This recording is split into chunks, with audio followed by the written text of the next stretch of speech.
Halo semua, bertemu lagi dengan saya Fazat Nur Aziza dalam bahasan berkaitan dengan integrity constraint. Kali ini kita akan mendiskusikan mengenai aspek pemrograman di database dan bagaimana pemanfaatannya dalam membantu menjaga integrity constraint di database.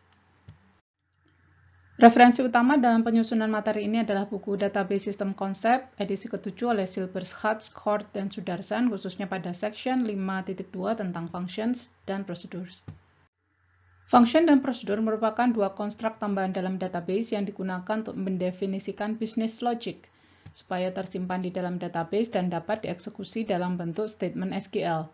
Dengan cara inilah function dan prosedur dapat dimanfaatkan untuk membantu menjaga integrity constraint dalam database. Contohnya kita dapat mendefinisikan berbagai batasan dan aturan di database university, misalnya di sini, dan mendefinisikannya dalam bentuk fungsi dan prosedur. Misalnya tentang berapa banyak course yang dapat diambil oleh mahasiswa pada suatu semester, atau berapa banyak jumlah course minimum yang harus diajar oleh seorang full-time instructor dalam 1 tahun, atau berapa maksimum jumlah jurusan yang dapat didaftar oleh seorang mahasiswa, dan seterusnya. Biasanya aturan-aturan jenis ini disimpan sebagai program di luar sistem basis data, namun ada keuntungan untuk menyimpan aturan-aturan tersebut di dalam database dalam bentuk fungsi atau stored procedure.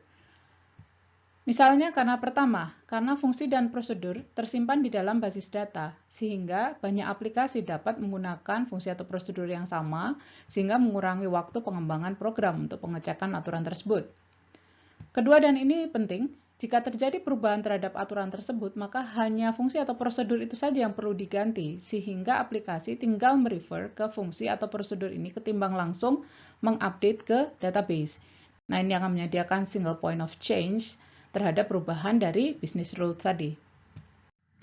Function dan prosedur disupport secara standar di SQL sejak SQL 1999.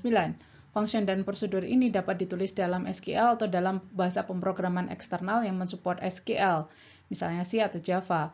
Function atau prosedur yang ditulis dalam bahasa pemrograman eksternal biasanya bermanfaat untuk pengelolaan data yang bertipe khusus, misalnya data image atau data geometri. Misalnya untuk mengelola operasi-operasi tertentu, seperti apakah dua poligon itu beririsan atau tidak. Nah, beberapa sistem basis data menyediakan fungsi-fungsi yang dapat menghasilkan tabel, sehingga fungsi dapat mengembalikan relasi. Di SQL 1999 didefinisikan secara standar berbagai konstruk pemrograman seperti perintah loop, if then else, assignment. Namun demikian, pada akhirnya banyak DBMS mendefinisikan sendiri standar bahasa mereka masing-masing yang berbeda dengan standar SQL 1999. Maka jika kalian tertarik untuk memprogram di suatu DBMS tertentu, silahkan dipelajari dulu sintaks yang terdefinisi di DBMS tersebut. Nah, pada bahasan ini kita akan menggunakan sintaks yang generik, sehingga untuk pemanfaatannya di DBMS tertentu, silahkan dicari konsep yang setara. Fungsi pada SQL pada dasarnya sama dengan fungsi di konsep pemrograman, yaitu menerima masukan suatu input yang bertipe tertentu dan menghasilkan suatu output pada tipe tertentu pula.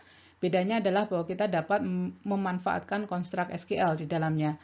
Sebagai contoh di sini kita dapat memiliki fungsi depth count yang menerima masukan depth name dan menghasilkan integer yang merepresentasikan banyaknya instructor pada departemen yang menjadi masukan. Di dalam badan fungsi kita menggunakan perintah SQL untuk mendapatkan jumlah instructor tersebut. Fungsi depth count selanjutnya dapat digunakan misalnya untuk mendapatkan nama departemen dan budget dari semua departemen dengan instructor berjumlah lebih dari 12 orang, seperti yang dapat dilihat di sini. Berikut adalah beberapa perintah yang dapat didefinisikan di dalam badan function. Pertama, blok program dikenali melalui compound statement, yaitu begin dan end. Dalam satu program bisa terdapat beberapa blok program dan dapat juga blok program ini bersarang. Perintah returns dituliskan pada header table untuk menyatakan tipe variabel yang dihasilkan. Perintah return dalam body program function digunakan untuk menyatakan nilai yang dihasilkan atau dikembalikan sebagai hasil pemanggilan fungsi. Dengan demikian, function sebenarnya dapat dilihat sebagai view yang berparameter sebagai notion yang lebih umum terkait view. Nah, sejak standar SQL 2003, function didefinisikan dapat mengembalikan nilai suatu relasi atau tabel sebagai hasilnya. Sebagai contoh di sini fungsi instructor of menerima masukan department name, dan menghasilkan sebuah relasi yang menyatakan semua instructor dari department tersebut dengan atribut ID, name, department name, dan salary. Kita dapat menggunakan function ini pada bagian klausa from karena menghasilkan suatu relasi. Seperti pada contoh berikut untuk mendapatkan instructor dari department music. Selain dapat mendefinisikan fungsi, di SQL juga dapat didefinisikan prosedur, dan karena tersimpan di database sering disebut sebagai stored procedure. Sebagai contoh, fungsi dep count yang telah didefinisikan sebelumnya dapat dibuat menjadi prosedur, misalnya bernama dep count proc. Parameter input fungsi menjadi parameter input yang dinyatakan dengan keyword in, sementara parameter output prosedur digunakan untuk merepresentasikan hasil fungsi. Prosedur dapat dipanggil sebagai sebuah instruksi mandiri dalam suatu prosedur SQL yang lain atau dalam suatu mekanisme embedded SQL melalui perintah call procedure. Embedded SQL adalah mekanisme untuk menanamkan perintah SQL dalam suatu bahasa pemrograman eksternal, misalnya C atau Java. Sebagai contoh di sini, sebagai bagian dari suatu prosedur SQL yang lain, dilakukan pemanggilan prosedur dep count proc.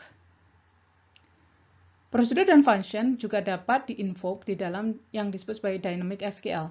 Dynamic SQL adalah mekanisme dalam suatu program untuk membangun perintah SQL secara runtime sehingga dapat menghasilkan perintah SQL yang berbeda-beda sesuai dengan kebutuhan. Di standar SQL 1999, dimungkinkan konsep overloading, yaitu fungsi atau prosedur dapat memiliki nama yang sama selama jumlah argumen atau parameternya berbeda atau setidaknya tipe parameter yang digunakan berbeda. SQL mendukung berbagai konstruk pemrograman yang memberikannya kekuatan yang hampir sama seperti general purpose programming language yang lain. Berikut akan disampaikan beberapa konstruk dasar pada pemrograman di SQL. Namun perlu diingat bahwa setiap DBMS akan memiliki variasi masing-masing dari konstruk dasar ini, sehingga silahkan dipelajari ketika akan menggunakannya. Hal pertama adalah adanya compound statement begin end yang digunakan untuk menandai blok program. Dalam satu program bisa terdapat beberapa begin end termasuk yang bersarang. Nah, kita dapat mendeklarasikan variabel secara global dan lokal berkaitan dengan blok program ini. Selanjutnya adalah statement pengulangan. Pengulangan yang pertama adalah pengulangan while. Konsep pengulangan ini sama seperti konsep pengulangan while di pemrograman, di mana ekspresi boolean yang mewakili kondisi mengulang diperiksa di awal. Selanjutnya ada pengulangan repeat until, di mana badan pengulangan dilakukan minimum satu kali, sebelum kemudian kondisi untuk menghentikan loop dalam bentuk ekspresi boolean diperiksa. Berikutnya ada pengulangan for yang memungkinkan terjadinya iterasi terhadap hasil dari suatu query. Sebagai contoh di sini, pada potongan program ini kita ingin mendapatkan dan memproses semua budget di department. Maka perintah for R akan mengiterasi R sebagai hasil query select budget from department. Language construct yang penting yang lain tentu saja adalah if then else yang digunakan untuk menyatakan analisis kasus atau kondisional. Sebagai contoh di sini, suatu prosedur digunakan untuk mengecek apakah kapasitas kelas sudah terpenuhi atau tidak sebelum mendaftarkan mahasiswa. Pengecekan akan menghasilkan 0 jika kapasitas masih belum penuh dan min 1 jika kapasitas sudah penuh. Selain if then else, SQL 1999 juga menyediakan statement case seperti DC sebagai salah satu standar. SQL juga mendukung sinyal terhadap kondisi exception dan mendeklarasi handler untuk exception tersebut. Seperti dapat dilihat pada contoh di sini, di mana statement di antara begin end dapat menghasilkan exception dengan cara mengeksekusi sinyal out of classroom seats. Handlernya menyatakan jika exception terjadi, maka yang harus dilakukan adalah exit dari blok begin end. Nah, dimungkinkan tentu saja aksi-aksi lain yang harus didefinisikan terkait dengan exception ini. Nah, demikian pembahasan mengenai function dan prosedur di SQL. Semoga bermanfaat.